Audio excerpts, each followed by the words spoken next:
रब करीम फरमाते हैं, जब मेरा बंदा हाथ उठाता है ना तो मुझे हया आती है कि मैं खाली कैसे लौटा दूं इसके।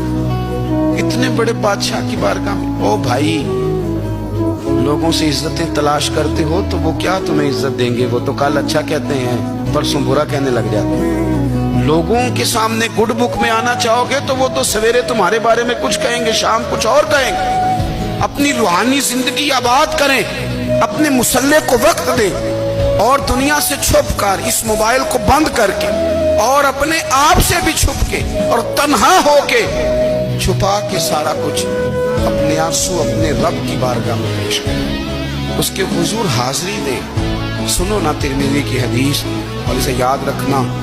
नबी पाक अलैहिस्सलाम ने फरमाया, अपने दुख लोगों के सामने ना बयान करो, सेठों नवाबों को ना बताते फिर, दुनियादारों के सामने जाके ना रोना कि मैं तकलीफ में हूं। और मैं अगर दुनियादारों को दुख बताओगे, रब तुम्हें कभी गनी नहीं करेगा। और लोग हैं कि उल्टा मजाक उड़ाएंगे।